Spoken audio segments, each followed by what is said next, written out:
감사하겠습니다. 하나님 말씀 보겠습니다. 마태복음 11장 1절부터 6절입니다.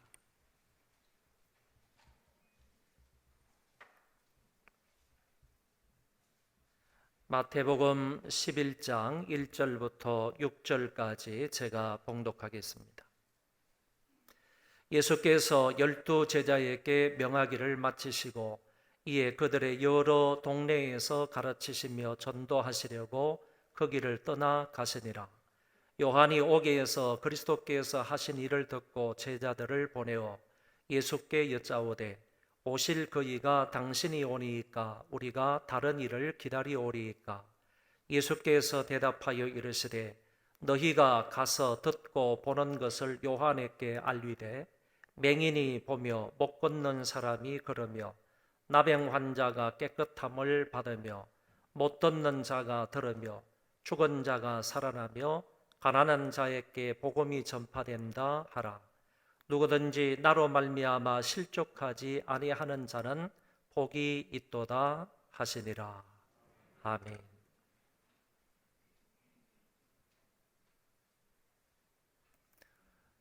예수님께서 12 제자를 선택하시고 그들에게 능력을 주셨습니다. 그리고 그들에게 그들을 세상으로 파송을 하시면서 하나님 나라를 전파하라고 말씀하셨습니다.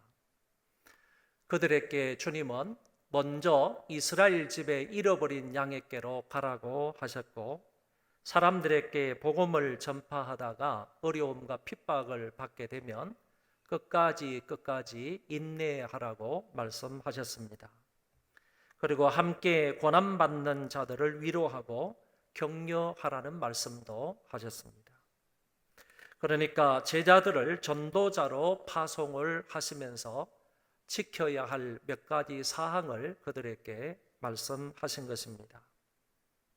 제자들에게 당부할 말씀을 마치신 주님이 또 다른 동네로 가서 가르치시고 전도하셨습니다. 이것을 통하여 볼 때 주님은 쉬지 않으시고 하나님 나라를 전파하고 계시는 그런 모습을 엿볼 수가 있습니다. 이때 감옥에 갇혀있던 요한으로부터 보냄을 받은 제자들의 방문을 받게 됩니다. 다시 말해서 지금 감옥에 갇혀있는 요한이 자기 제자들을 예수님에게 보냄으로 그 제자들의 방문을 받았다, 그런 얘기입니다. 세례 요한은 죄가 없지만은 억울하게 감옥에 갇혀 있었습니다. 당시 헤롯 안디바라는 왕이 자기 제수와 결혼을 했는데 요한이 그의 뻔뻔한 죄를 공개적으로 책망을 했다고 요한을 잡아서 옥에 가둔 것입니다. 그 요한이 감옥에 있으면서 예수님에 대한 이야기를 들었습니다. 그 이야기는 그리스도께서 행하고 있었던 일입니다. 즉 주님이 행하신 이적과 설교를 감옥에서 들었다는 얘기입니다. 그래서 자기의 제자들을 예수님께 보내어 이렇게 물은 것입니다. 오실 그이가 당신이 오니이까 우리가 다른 일을 기다리오리이까? 요한은 예수께서 불로 세례를 베푸실 분으로 알았고 죽정이와 알곡을 구분하실 분으로 알았습니다. 요한은 메시아가 오시면 불이 이스라엘 온 족속에게로 나오리라는 말씀을 알았고 하나님께 순종하지 않는 나라는 여호와께서 반드시 그 나라를 뽑아 멸하리라는 말씀도 알고 있었다고 봅니다. 이런 말씀들을 한마디로 요약하면 메시아는 죄를 심판하러 오신다라는 말이 되겠습니다. 그래서 그는 예수님께서 이런 일을 하실 것으로 알았다, 그런 얘기입니다. 또한 메시아는 이스라엘을 로마의 압제에서 회복하시고 다윗 왕국의 영광을 재현하실 것으로 기대를 했습니다. 이 같은 메시아관은 세례 요한뿐만 아니라 당시 모든 유대인들이 가지고 있던 공통적인 견해라고 봅니다. 그러나 아무리 기다려도 예수께서는 불을 내리거나 뿌리를 뽑는 일도 하지 않으시고 로마에 대항하여 싸우지도 아니하셨습니다. 오히려 예수님은 온화하게 사람들을 가르치시고 병든 자를 낫게 하시고 귀신들을 쫓아내시는 사역만 주로 하셨습니다. 그래서 당신이 정말 오실 그이가 맞는지 궁금해서 묻고 있는 것입니다. 결국 요한은 자기가 바라던 메시아하고는 너무 다르니까 우리가 다른 일을 기다리오리까 라고 질문을 한 것입니다. 이 질문에 주님이 세례 요한의 잘못된 메시아관을 고쳐주셨습니다. 너희가 가서 듣고 보는 것을 요한에게 알리되 맹인이 보며 못 걷는 사람이 걸으며 나병 환자가 깨끗함을 받으며 못 듣는 자가 들으며 죽은 자가 살아나며 가난한 자에게 복음이 전파된다 하라. 오실 그이가 당신입니까? 라고 물었을 때 예수님은 내가 그다 아니면 아니다 이렇게만 말씀을 하시면 되는데 예수님께서는 그 질문에 동문서답하는 격으로 이렇게 말씀을 하셨습니다. 그러나 이것은 주님이 동문서답격의 대답이 아니라 분명하게 그 질문에 대답을 하신 것으로 판단이 됩니다. 주님이 맹인이 본다, 안전병이가 걷는다, 문둥병자가 낫는다, 귀머거리가 듣는다, 죽은 자가 살아난다, 가난한 자에게 복음이 전파된다. 결국에 이런 일을 내가 하는 것을 통하여서 바로 구약에 예언된 메시아임을 알라라는 말씀으로 주께서 대답을 하신 것입니다. 이사야서의 말씀에 보면 미래에 메시아가 오시면 이러이러한 일을 하게 될 것이다 하는 말씀이 예언되어 있습니다. 그 예언의 말씀이 11장 5절에서 그대로 이루어지고 있다고 말씀하십니다. 아래의 6가지 사항은 메시아가 하셔야 될 구체적인 활동을 말해주고 있습니다. 맹인이 본다, 못 걷는 사람이 걷는다, 그리고 나병 환자가 깨끗함을 받는다, 못 듣는 자가 듣는다, 죽은 자가 살아난다, 가난한 자에게 복음이 전파된다. 이사야서의 이 예언과 예수님의 실제적인 행위와 비교를 해보면 다른 부분이 약간 있습니다. 이사야 35장 6절 하반절에 보면 말 못하는 자가 말하는 것을 언급하고 있지만은 여기에서는 본문에서는 말씀하고 있지 않더라는 것입니다.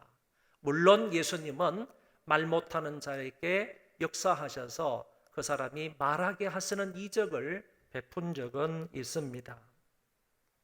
또 이사야서나 다른 구약 성경에는 메시아가 오시면 나병 환자를 깨끗이 낫게 하실 것이다 라는 예언이 없다는 것입니다. 그럼에도 불구하고 오늘 본문에서는 나병 환자가 깨끗이 치료를 받는다고 하셨고 실제로 주님은 나 환자들을 낫게 하셨습니다. 결국 본문에서 메시아로서의 주님의 사역은 위에 기록된 6가지에 하나를 더하여서 벙어리가 말하는 것까지 7가지 사역이라고 해도 전혀 틀림이 없겠다는 말씀입니다. 주님은 구약에 예언된 대로 똑같이 그대로 이 세상에서 행하셨습니다. 예언대로 그대로 행하는 것을 보아서 내가 메시아임을 알라, 그런 뜻입니다.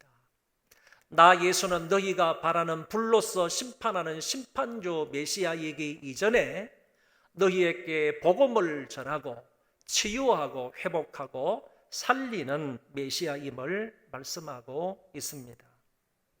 언젠가 때가 되면 심판하실 것이지만 지금은 너희를 치유하고 살리는 메시아임을 나타내 보이신 것입니다. 이 사실을 믿고 따르는 사람이 복이 있고 나 때문에 너희들이 실족하지 않는다면 그런 사람에게 복이 있다고 주께서 말씀하셨습니다. 오늘 본문의 이야기는 다 했기 때문에 여기서 설교를 끝내도 될 것 같습니다. 그러나 이 말씀과 은혜라는 말을 연결시켜서 좀 더 설교를 하려고 합니다. 여러분, 우리는 여기서 예수님이 세례 요한의 제자들에게 말씀하신 5절의 말씀에 다시 한 번 더 주목할 필요가 있습니다. 맹인이 보며 못 걷는 사람이 걸으며 나병 환자가 깨끗함을 받으며 못 듣는 자가 들으며 죽은 자가 살아나며 가난한 자에게 복음이 전파된다 하라. 이 모든 것들은 인간의 능력으로는 불가능한 일들입니다. 맹인을 보게 하는 것, 인간의 능력으로는 불가능한 것이고, 못 듣는 사람을 듣게 하는 것, 나병 환자를 깨끗게 하는 것, 못 듣는 자가 들으며 그리고 죽은 자가 살아나는 것, 이거는 인간의 능력으로 불가능한 것 같습니다. 그리고 가난한 자에게 복음이 전파되는 것은 가능할 것 같지만은 빈자가, 굉장히 가난한 사람들이 만왕의 왕으로 오신 이 세상에 예수 그리스도를 통하여서, 그분을 통해서 복음을 듣는다는 것은 실제적으로 어려운 사실이다라고 말할 수 있습니다. 그러나 주님은 이 모든 일들을 능히 하셨던 분입니다. 주님은 거지 소경 바디메오를 보게 하셨고, 걷지 못하는 사람의 다리를 고쳐주셨고, 여러 명의 나병 환자를 고쳐주셨고, 기먹은 사람이 들을 수 있게 해주셨고, 죽은 자를 살려주셨고, 가난한 자에게 복음의 말씀을 전파하셨습니다. 인간의 힘으로 어찌할 수 없는 병이나 귀신 들림까지도 복음의 말씀을 전파하여 그들을 고쳐주신 것입니다. 주님은 이 일을 위하여 이 세상에 오셨습니다. 주님은 이들에게 복음을 전파하여 구원하시려고 이 땅에 오셨다는 말씀입니다. 이것이 곧 예수 그리스도의 은혜입니다. 예수님이 이 세상에 태어나셨을 때 사도 요한은 말씀이 육신이 되어 우리 가운데 거하심에 우리가 그의 영광을 보니 아버지의 독생자의 영광이요 은혜와 진리가 충만하더라고 하셨습니다. 은혜와 진리가 충만하신 그분이 맹인들에게, 안전뱅이들에게, 나병 환자들에게, 벙어리와 귀머거리들에게, 죽은 자에게, 가난한 자에게 은혜를 베풀어 주신 것입니다. 인간들 입장이나 은혜를 받은 자 입장에서 본다면 이것이 얼마나 큰 은혜이고 그 어떤 것과 비교할 수 없는 은혜라는 사실을 알 수 있습니다. 이들은 주님으로부터 이런 은혜를 입은 자들입니다. 원래는 비참한 상황 속에 처하여 있었는데 그 가운데서 노임을 받고 치유와 회복과 자유와 해방과 구원을 받은 것입니다. 이것은 그들의 자력이나 노력이나 공로로 된 것이 아니고 전적인 주님의 은혜로 된 것입니다. 우리는 다 영적 맹인들입니다. 영적으로 걸어본 적이 없었고, 영적으로 부정한 자들이었고, 영적으로 벙어리였고 기머거리였으며 완전히 죽은 자들이었습니다. 영적으로 스스로의 힘으로는 살아갈 수 없는 가난한 자들이었는데, 이 같은 존재가 보게 되었고 걷게 되었고 깨끗하여졌고 말하게 되었고 듣게 되었고 살게 되었고 부한 자가 되었습니다. 오직 주 예수 그리스도의 은혜로 말입니다. 저는 어릴 때 시골에서 정말 가난하게 살았습니다. 국민학교 때 극빈자가 되어가지고 학교에서 강냉이 죽을 이렇게 받아 먹으면서 초등학교 생활을 보냈는데, 가방도 없어가지고 여러분 아실는지 모르겠어요. 책보를 이렇게 울러매고 그 안에 빈 도시락을 싸서 학교에 가면 점심시간에 소사가 이렇게 큰 이런 솥에다가 강냉이 죽을 잔뜩 끓여 놓습니다. 그러면 줄을 서서 이렇게 강냉이 죽을 이 빈 도시락을 내보이면 거기에다가 퍼주었습니다. 그리고 또 한 손에는 굵은 왕소금 있잖아요. 왕소금을 이렇게 몇 개 놔주면 그걸 가져와 가지고 아무데나 앉아서 뭐 돌멩이 위에나 나무 위에나 뭐 이런 데 아무데나 앉아 가지고 친구들끼리 같이 그것을 먹는 겁니다. 이 굵은 왕소금을 거기다 넣고 숟가락으로 으깨면요, 이렇게 이제 골고루 이제 짠맛이 돌게 되는 거죠. 그러면 이제 그거 하나 이렇게 후루룩 마시고 점심 한 끼를 때우게 되는데, 그것도 배가 고프면 한 끼를 더 먹기 위해서요, 빨리 수도가에 가가지고 그걸 씻어가지고 뒷줄에 서 있다가 다른 사람 다 먹고 나면 제일 이제 마지막에 한 그릇 더 타가지고 먹었던 그런 기억들이 있습니다. 중고등학교를 다닐 때는 적어도 한 20리 정도를 낡은 자전거를 타고 다녀야만 했는데, 그때 제일 부러웠던 것은요, 버스를 타고 학교를 다니는 학생들, 그런 학생들이 제일 부러웠던 기억이 있습니다. 그 당시 토큰 하나가요 40원 했거든요. 그래서 자전거를 타고 중간까지 가서 거기다가 자전거를 맡겨놓고 이제 대로에서 버스를 기다리다가 버스를 타고 학교까지 가다가 수업을 마치면 또 버스 토큰 하나를 주고 이곳까지 왔는데, 그 40원짜리 토큰 2개가 없어서요, 비가 올 때도 자전거를 타고 가야 됐고, 그리고 눈이 올 때도 그 눈을 다 맞으면서 자전거를 타고 다녔어야만 했었는데, 그것이 버스를 타고 다니는 그 학생들이 제일 부러웠던 그런 시절이 있었습니다. 고등학교 1학년 때 도시락을 싸가지고 가면 맨날 이제 김치니까 이 김치 국물이 또 흐르면 뭐 온 책을 다 더럽히고, 그다음에 점심 때 먹으려면 그냥 냄새를 풍기게 되어서 한쪽 구석에서 그냥 내 혼자 밥을 먹었을 때가 없지 않아 있었습니다. 그나마도 고등학교 2학년 때는 어머니가 돌아가셔서 그 도시락조차도 제대로 싸가지 못했던 그런 시절이 있었습니다. 여러분, 가난하고 못난 이 촌놈에게 복음이 전파되었습니다. 우리 시골에는 예수 믿는 사람도 없습니다. 교회도 없었습니다. 그런데 어떻게 복음이 들어와서 이 가난하고 못난 사람에게도 그 복음이 전파가 되어서 예수를 믿고 구원을 받고 더 나아가서 목사가 되었습니다. 신학 공부를 하게 될 때에도 돈이 없으니까 이런 사람 저런 사람들의 도움으로 신학교 수업을 받았습니다.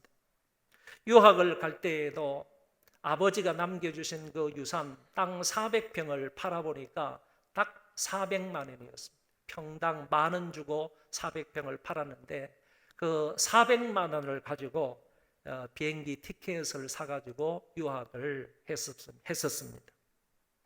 거기에서 박사학위를 받고 돌아와서 교수가 되었습니다. 복음이 나를 부하게 만들었습니다. 복음이 나를 목사로 만들었고, 복음이 나를 교수로 만들었습니다. 복음이 나를 전도자로 만들었고, 복음이 나를 가르치는 자가 되게 했습니다.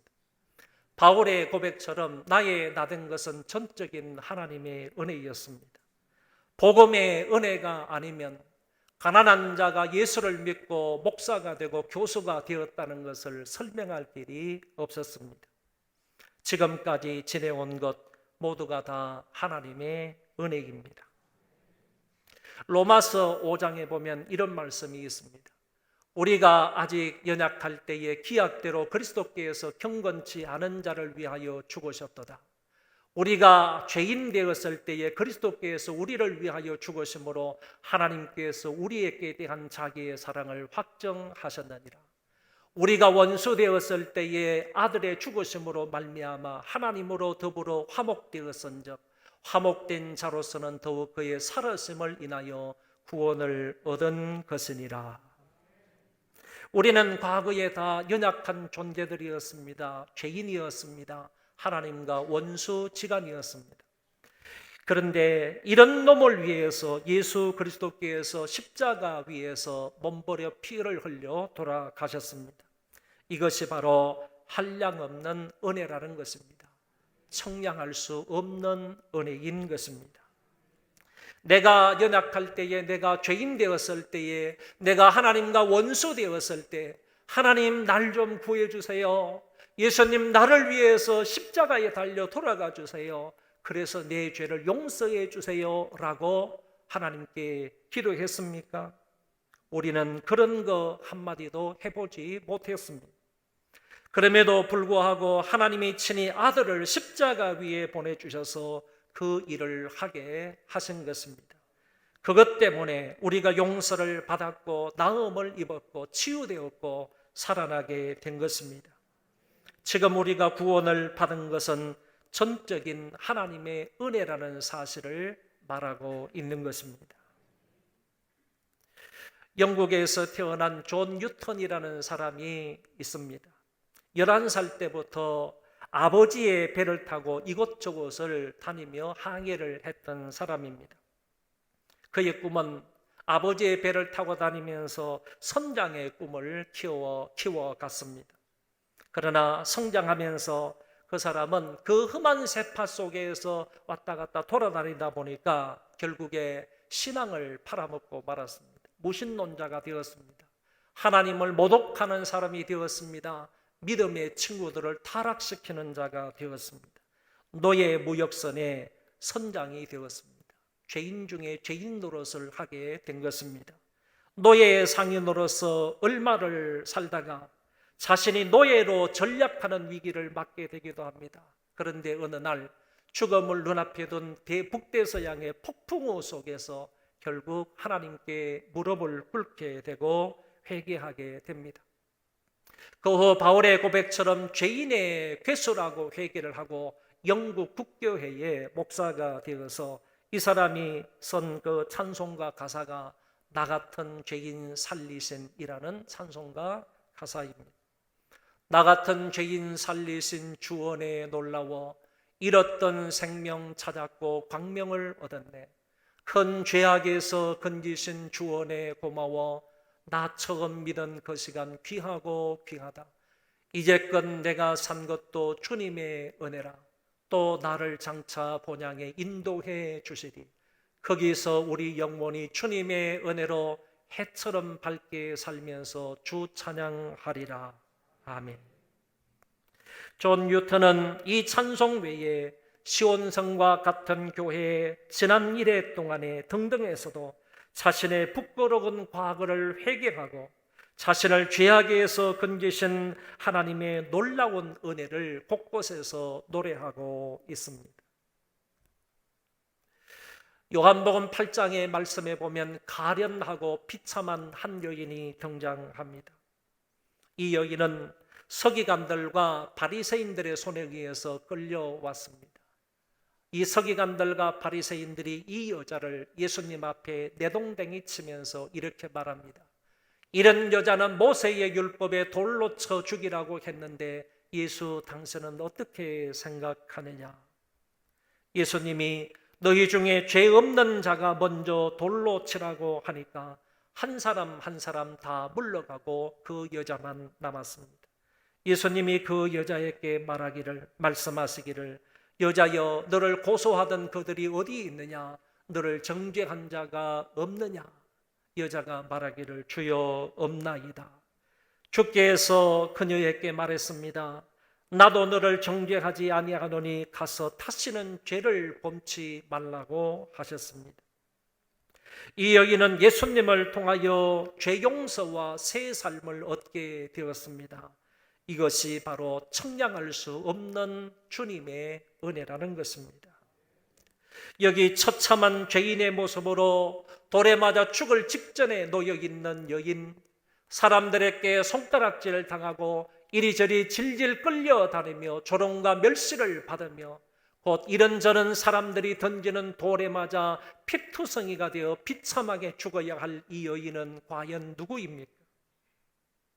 이 여인은 바로 우리이고 나입니다. 그런데 주님이 그들 사이를 가로막으며 나도 너를 정죄하지 아니하노니 일어나 가라고 하심으로 우리도 죄 용서를 받았고 새로운 삶을 얻게 되었습니다. 이것이 바로 주님의 은혜입니다. 이 은혜를 입은 우리들은 우리를 어두운 데서 불러내어 그의 기이한 빛에 들어가게 하신 아름다운 덕을 선포하며 살아가야 하겠습니다. 그러나 너희는 택하신 족속이요 왕같은 제사장들이요 거룩한 나라요 그의 소유된 백성이니 이런 너희를 어두운 데서 불러내어 그의 기이한 빛에 들어가게 하시니에 아름다운 덕을 선포하게 하려 하심이라. 바울은 그의 서신서에서 은혜를 매우 강조하여 말합니다. 나는 은혜로 택함을 받았다. 나는 은혜로 값없이 의롭다함을 받았다. 나는 은혜로 구원을 받았다. 하나님은 은혜로 나를 부르셨다. 나는 은혜로 일꾼이 되었다. 나의 나된 것은 하나님의 은혜라. 보라, 지금은 은혜 받을 만한 때라고 하셨습니다. 히브리서 기자는 때를 따라 돕는 은혜를 얻기 위하여 은혜의 보좌 앞에 담대히 나아갈 것이라고 권면하셨습니다. 하나님의 보좌는 은혜의 보좌입니다. 우리가 구원을 받고 주의 일꾼이 된 것은 전적인 하나님의 은혜입니다. 은혜 입은 자에게 이제 은혜가 더하여지기를 바라고 은혜가 넘쳐나기를 바라고 은혜가 풍성해지기를 바랍니다. 그리하여 이 세상을 살되 은혜로 살고 은혜로 행하며 우리에게 베푸신 은혜를 전파하며 살아갈 수 있기를 바랍니다. 우리 다 일어나셔서 찬송 한 장 부르겠습니다. 오직 예수뿐이네.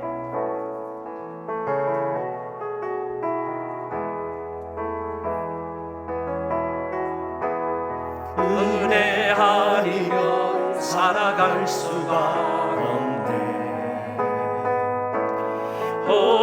마저도 다 주의 것이니 세상 평안과 위로 내게 없어도 예수 오직 예수뿐이네.